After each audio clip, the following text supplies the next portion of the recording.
The quantum communications array had been silent for exactly 47 hours when Dr. Sarah Chin realized that humanity had approximately 9 days left to live.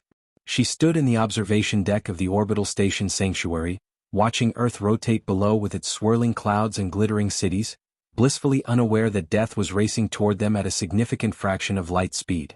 The devourers were coming, and according to every simulation Sarah had run through the military's quantum processors, nothing in humanity's arsenal could stop them. Commander Marcus Webb found her there at 0400 hours, her reflection ghostly against the reinforced viewing port, dark circles under her eyes testament to 3 sleepless nights. He carried 2 bulbs of coffee, the real kind that cost a fortune to ship up from Earth, and wordlessly offered her one. Sarah accepted it with trembling hands, the warmth seeping through her fingers doing nothing to chase away the ice that had settled in her chest since the deep space monitoring stations went dark, one by one, like candles being snuffed out by an approaching storm. The council rejected the evacuation proposal, Marcus said quietly, his voice carefully neutral in that way military officers had when delivering catastrophic news. They think announcing an imminent alien invasion would cause global panic. They want more proof. Sarah laughed, a bitter sound that echoed in the empty observation deck. More proof. As if the complete annihilation of the Kepler 442 colony wasn't proof enough. As if the last transmission from the Mars terraforming domes, cut off mid-scream, wasn't sufficient evidence. The politicians down below were still debating, still forming committees, still writing reports, while an enemy that had already consumed 3 civilizations advanced toward Earth with the inevitability of a tsunami. There might be another way, Sarah said, pulling up a holographic display that materialized in the air between them, showing a complex web of gravitational calculations and probability matrices. The HFY. Marcus's expression darkened immediately. The HFY were the galaxy's great enigma, an ancient race that had seeded quantum communication technology across dozens of star systems but remained stubbornly isolationist, refusing all diplomatic contact with younger species. They existed in their vast ring-world stations, technological marvels that bent physics in ways humanity barely understood, and ignored every attempt at communication. Until 3 days ago when Sarah had received a single, impossible message. The transmission had come through channels that shouldn't exist, encoded in mathematical languages that Sarah had only theorized about in her doctoral thesis. It was an invitation or perhaps a summons, though the translation algorithms couldn't quite capture the nuance. One human representative could come to the HFY ring world at coordinates that placed it deep in restricted space, in the shadow of a neutron star that by all rights should have made any permanent structure impossible. The purpose of the meeting was unstated, but the timing was not coincidental. The HFY knew about the devourers. Perhaps they had always known. You're suggesting we beg them for help, Marcus said, studying the projected coordinates with a tactical officer's eye for danger. The same race that's refused every diplomatic overture for the last 50 years. The same ones who destroyed the Chinese expedition that tried to approach their territory uninvited.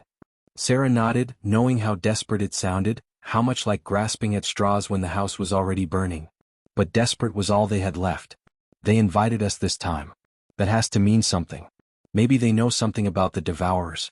Maybe they have weapons, defenses, something we haven't thought of. Marcus was quiet for a long moment, his reflection in the viewing port showing the internal calculation happening behind his eyes.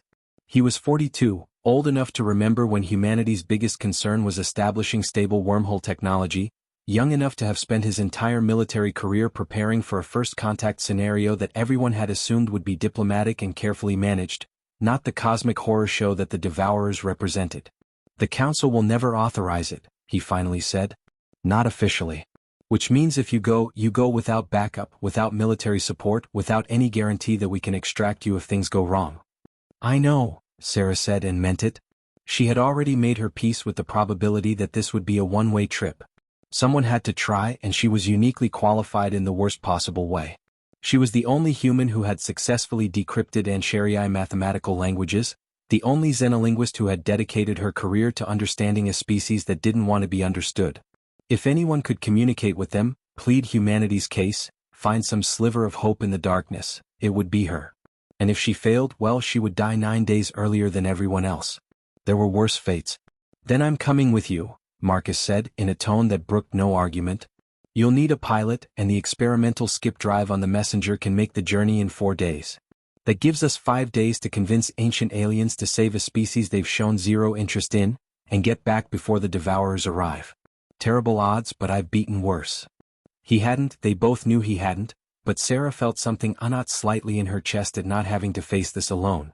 Marcus Webb was a good man in a universe that seemed to be running short on them, and if these were their last days, there were worse people to spend them with.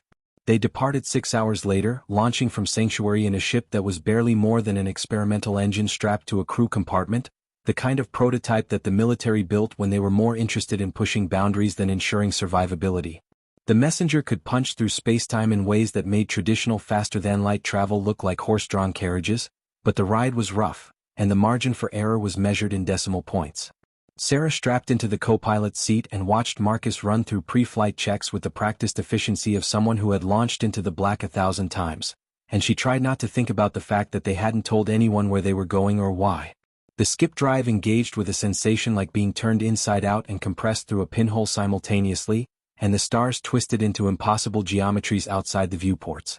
Sarah's inner ears screamed that they were falling in every direction at once, and she fought down nausea as the ship hurtled through compressed space, eating light years like a stone skipping across the surface of reality. Marcus kept his eyes locked on the navigational displays, making micro-adjustments that prevented them from being torn apart by gravitational shear or scattered across 3-star systems. The journey that should have taken months compressed into days, and Sarah spent the time reviewing everything humanity knew about the HFY, which could fit on a few dozen data chips with room to spare. They were old, that much was certain. Carbon dating of their automated beacons suggested they had been traveling between stars when humans were still painting on cave walls. They built structures that defied conventional engineering, ring worlds and Dyson spheres and quantum computers the size of moons.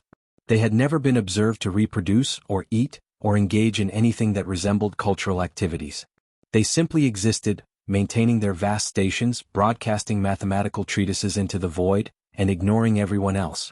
Some xenobiologists theorized they were post-biological, uploaded consciousnesses running on quantum substrates. Others thought they might be artificial intelligences left behind by an even older race. Sarah had her own theory, one she had never published because it sounded too much like mysticism. The HFY were waiting for something, and perhaps that something had finally arrived.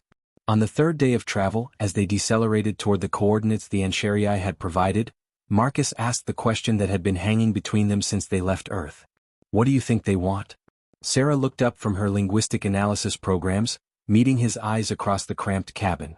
"I think they want to see if we're worth saving," she said quietly. "I think this is a test, and I think humanity's survival depends on us passing it." The HFY ring world materialized on their sensors like a revelation, a band of constructed matter wrapped around the neutron star in defiance of physics and common sense.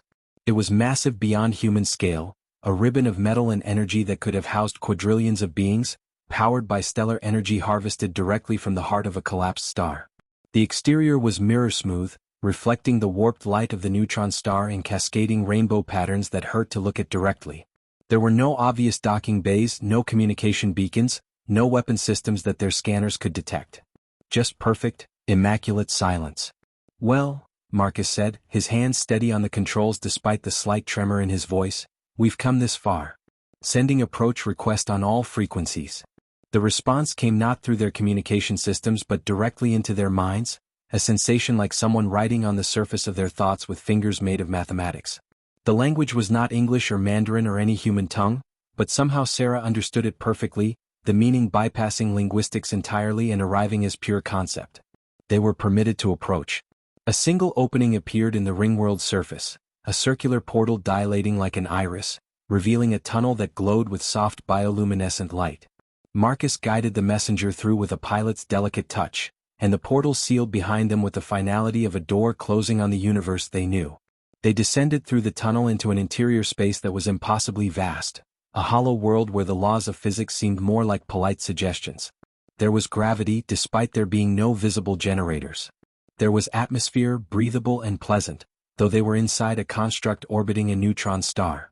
And there were the HFY themselves, finally visible after 50 years of mystery and speculation.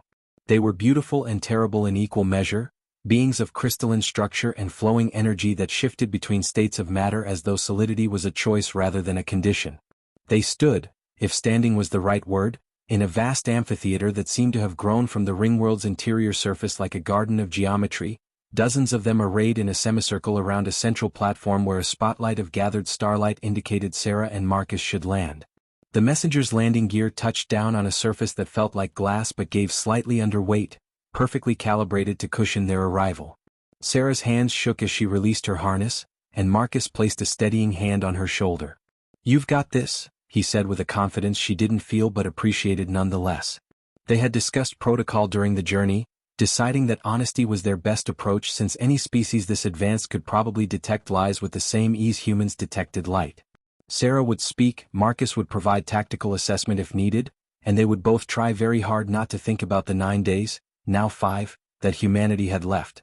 The atmosphere inside the ring world was breathable, their suit sensors confirmed, though Sarah kept her helmet in hand as a psychological security blanket as they descended the messenger's ramp. The Encherii remained motionless, watching with what might have been eyes or might have been sensory organs that human language had no proper words for. Up close, Sarah could see that their crystalline bodies contained galaxies in miniature, star systems that swirled within their chests like captive universes.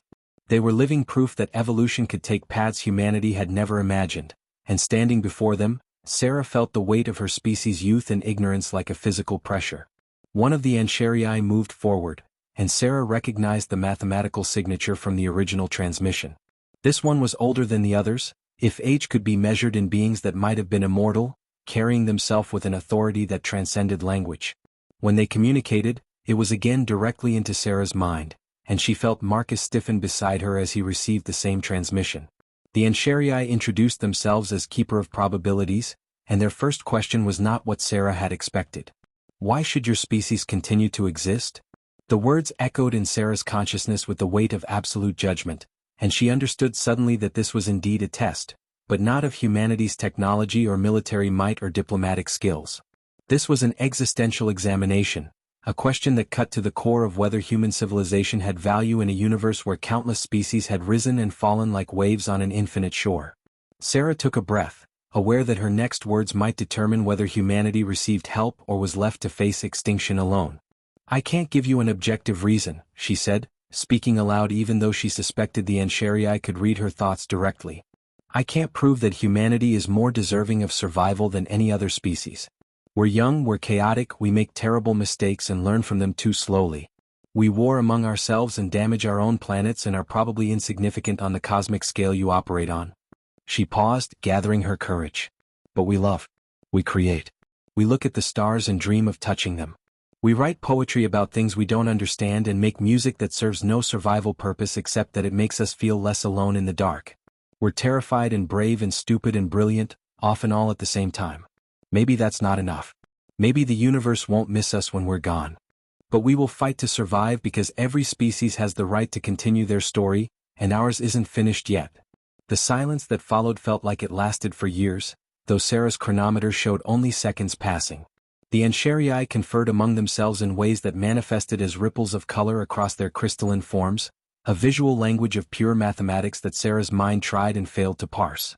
Keeper of Probabilities remained focused on her, and Sarah had the uncomfortable sensation of being examined down to her atomic structure, every thought and feeling weighed and measured against criteria she couldn't begin to guess. "Your species has been observed since you first split the atom," Keeper of Probabilities finally communicated. "We have watched you reach for the stars with primitive chemical rockets and establish colonies on hostile worlds through determination and ingenuity. We have seen you make both great cruelties and great kindnesses, often to the same individuals. You are, as you say, chaotic." The Encherii shifted, light refracting through their form in what might have been the equivalent of a thoughtful expression. "The Devourers cannot be stopped by conventional means. They are not a species but a phenomenon, a technological plague created by a long-dead civilization that has outlived its creators and now consumes all complex matter to replicate itself. They have destroyed 14 spacefaring civilizations in this galaxy alone." Sarah felt her heart sink, the small hope she had been nurturing guttering like a candle. If the Encherii, with all their advanced technology, couldn't stop the Devourers, what chance did humanity have? But Keeper of Probabilities wasn't finished. However, they can be diverted.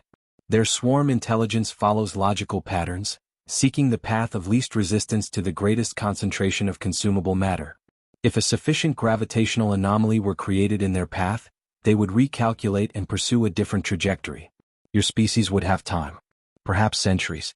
Perhaps long enough to develop defenses, or to evacuate to regions of space the devourers have already swept clean. What kind of gravitational anomaly? Marcus asked, his tactical mind already working through the implications. Keeper of Probabilities turned their attention to him, and Sarah saw Marcus fight not to step back from the intensity of that alien regard.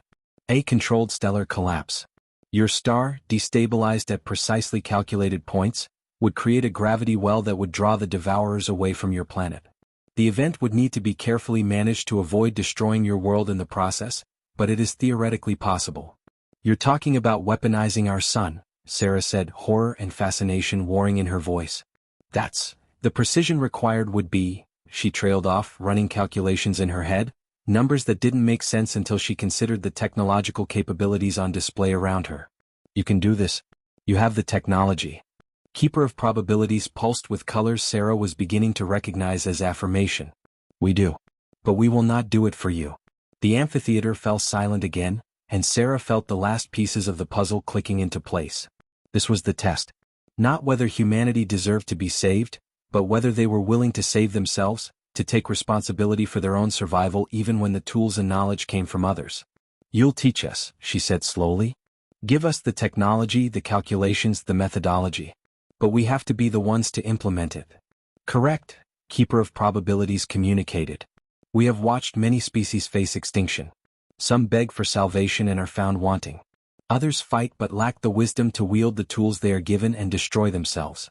Rarely, very rarely, a species demonstrates both the courage to act and the wisdom to act carefully. You cannot know which category your species falls into until you are tested. The Encheriai moved closer, and Sarah saw that they were carrying something, a data crystal that pulsed with the same internal light as their bodies. This contains everything you need. The calculations are precise but must be executed perfectly. The margin for error is negligible. If you succeed, your star will undergo a controlled disruption that will create the gravitational anomaly required to divert the devourers. If you fail, you may accelerate your sun's collapse and destroy your world yourselves. Marcus accepted the crystal with steady hands despite the magnitude of what they were being entrusted with. Why help us at all? He asked. Why now, after ignoring humanity for 50 years? Keeper of Probabilities' form shifted through a sequence of colors that Sarah's linguistic training suggested might be the Encheriai equivalent of a sad smile. Because we were once young and chaotic, and another ancient race gave us a chance to prove ourselves. We survived. We evolved. We became what you see now. Perhaps your species will do the same. Perhaps you will fail and join the countless civilizations that the universe has forgotten. But you will have had the chance to determine your own fate, and that is all any species can ask for. The audience was clearly ending, the Encheriai beginning to disperse back into the vastness of their ring-world home. But Sarah had one more question, one that had haunted her since she first decrypted their invitation. Will we see you again? If we survive this, will you finally talk to us, share knowledge, become allies? Keeper of Probabilities paused, and when they responded, there was something in their communication that felt almost like warmth. If you survive this, Dr. Chin, you will have graduated from children playing with fire to adolescents learning to build. We will watch your progress with great interest. And perhaps, in a few centuries when you have matured further, we will speak again as equals rather than as teachers to students. Survival is only the first test. What you do with the time you buy yourselves will be the greater examination. Then the Encheriai were gone, fading into the structure of their ring world like ice melting into water, leaving Sarah and Marcus alone in the vast amphitheater with a data crystal that held humanity's last hope. They returned to the messenger in silence, both processing the enormity of what had just occurred, and it wasn't until they were sealed back in the ship and beginning their ascent through the tunnel that Marcus spoke. We have 5 days to get back to Earth, convince the Council that we're not insane, and implement a plan to destabilize our sun without destroying our planet. No pressure. Sarah laughed, slightly hysterical, clutching the data crystal like a talisman. We're going to save the world or end it trying. I can't decide if that's the most heroic thing I've ever heard or the most terrifying. Marcus guided the messenger back out into normal space, the ring world sealing behind them like it had never opened, already beginning pre-flight calculations for the skip drive. Why not both? He said with a grin that was equal parts confidence and controlled terror. Humanity's pretty good at being heroically terrifying. It's kind of our thing. The journey back was faster than the journey out, Marcus pushing the skip drive to its theoretical limits because every hour saved was an hour they could use to prepare. Sarah spent the time decrypting the data crystal, watching with growing awe and fear as the HFY methodology unfolded before her. It was elegant and precise, a mathematical symphony that would manipulate solar dynamics with the delicacy of a surgeon and the power of a god. The technology required was mostly within humanity's current capabilities, but the coordination would be unprecedented. Every solar research station, every orbital platform, every ship with the right equipment would need to work in perfect synchronization, implementing the calculations at exactly the right moments in exactly the right locations. One mistake, one miscalculation, one delay, and their sun would either remain unchanged, leaving them defenseless against the devourers, or undergo catastrophic collapse, sterilizing the inner solar system in a wave of radiation and gravitational chaos. Sarah ran the simulations over and over, each time watching the branching probability trees that showed the futures where humanity survived and the futures where they didn't. The odds weren't good, hovering around 37% success rate, but they were infinitely better than the 0% chance they had before. On the fourth day of their return journey, as Earth began to appear on their long-range sensors like a blue marble in the black, Marcus found Sarah staring at the probability calculations with tears streaming down her face. He unstrapped and floated over to her in the microgravity, pulling her into an embrace that she melted into gratefully. "We might actually do this," she whispered against his shoulder. "We might actually save everyone." Marcus held her tighter, his own emotions carefully controlled but present in the slight tremor of his hands. "We will do this," he said with the certainty of a man who had decided that failure was not an option. "Because the alternative is unacceptable, and humanity's best trait has always been doing the impossible when properly motivated." They reached Earth orbit with 3 days to spare before the Devourer's projected arrival, and the messenger's communication systems immediately lit up with frantic hails from Sanctuary Station, from Earth Defense Command, from the Council itself. Sarah and Marcus had been declared missing, presumed lost, and their sudden reappearance was causing chaos across the command networks. Marcus transmitted a priority code that cut through the noise and got them a direct line to Admiral Rodriguez, the head of Earth's military forces and one of the few people with enough authority to mobilize the resources they needed. "You have exactly 5 minutes to explain where you've been and why I shouldn't have you both arrested for desertion," Rodriguez said, her dark eyes hard on the communication screen. Sarah took a breath and began explaining, showing the data crystal, the HFY calculations, the plan that could save humanity if they acted immediately. She watched Rodriguez's expression shift from anger to disbelief to cautious hope as the briefing progressed, saw the moment when the Admiral accepted that this insane plan might be their only chance. "You're asking me to authorize an operation that could destroy our sun," Rodriguez said flatly. "Based on information from aliens we've never successfully contacted, using technology we barely understand with a success rate of barely 1 in 3. Do you understand how insane this sounds?" Marcus leaned forward, his voice calm but urgent. "Admiral, with respect, we have 3 days before the Devourers arrive. 3 days to implement this plan or die trying. Insane is our only option right now." Rodriguez was silent for a long moment, and Sarah could see the weight of 9 billion lives settling onto the Admiral's shoulders. Then she nodded, sharp and decisive. "I'll convene an emergency council session. Get down here immediately and prepare to brief everyone from the Secretary General to the head of solar operations. If we're going to do this, we're going to need every qualified person working together, and we're going to need them to start now." The next 72 hours blurred together into a nightmare of briefings and implementations and last-minute calculations. Sarah barely slept, running from one facility to another, explaining the HFY methodology to teams of scientists and engineers who had to understand complex alien physics on a deadline measured in hours. Marcus coordinated the military side, positioning ships and stations, ensuring that everyone would be in the right place at the right time, running endless drills until the synchronized sequence was burned into everyone's muscle memory.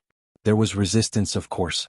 Politicians who didn't believe the threat was real, scientists who argued the calculations were too risky, religious leaders who called it blasphemy to tamper with the sun that gave Earth life.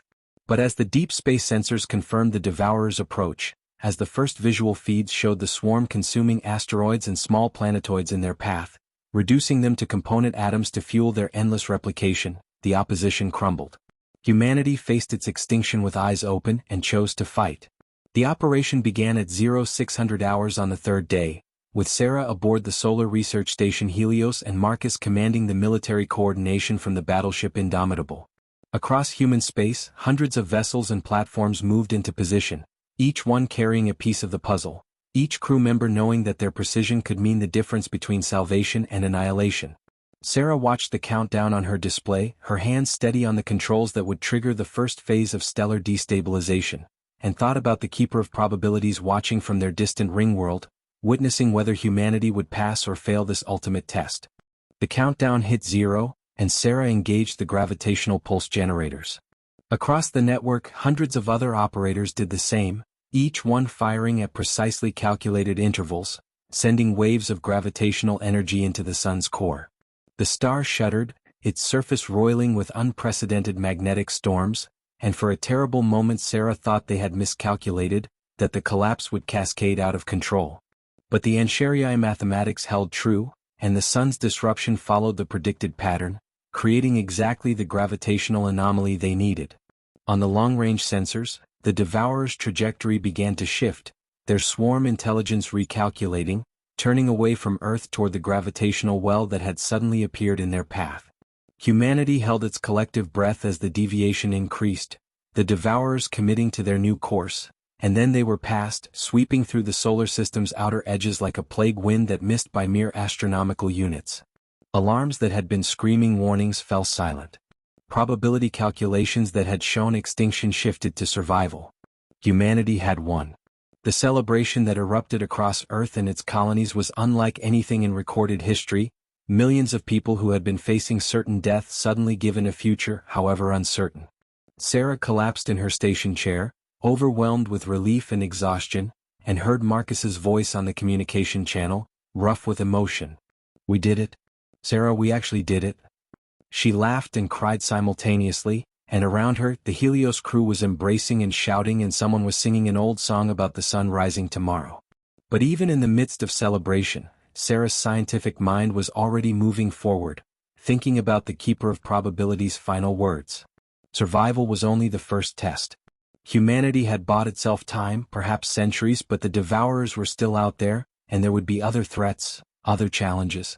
They had been given a gift by the Ancharii, a chance to prove themselves, and what they did with that chance would determine whether they eventually stood as equals among the stars or remained children who had merely delayed the inevitable.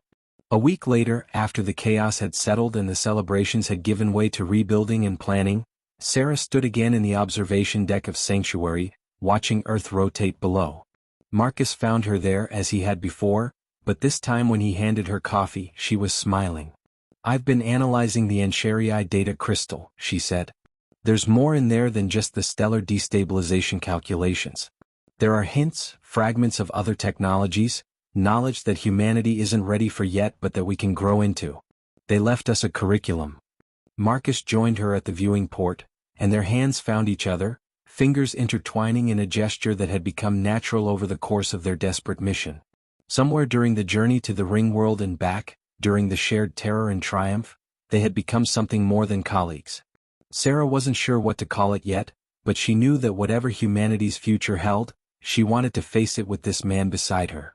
"Then we'd better start studying," Marcus said, squeezing her hand gently. "We've got a lot of growing up to do if we want to pass the next test." Sarah nodded, watching the sun, their sun wounded but healing, still burning bright, and felt hope kindle in her chest. Humanity had survived its brush with extinction not through military might or technological superiority, but through courage, wisdom, and the willingness to take responsibility for their own fate. They had proven themselves worthy of a future, and now the real work began, building a civilization that could eventually stand alongside the Ancharii and other ancient races, not as supplicants or children, but as partners in the eternal dance of consciousness exploring the cosmos. The stars beckoned, infinite and mysterious, and humanity, chaotic, brilliant, terrifying, and brave, was ready to reach for them once more. This time they would reach a little further, learn a little faster, and prove that their story was far from over. It was, in fact, just beginning.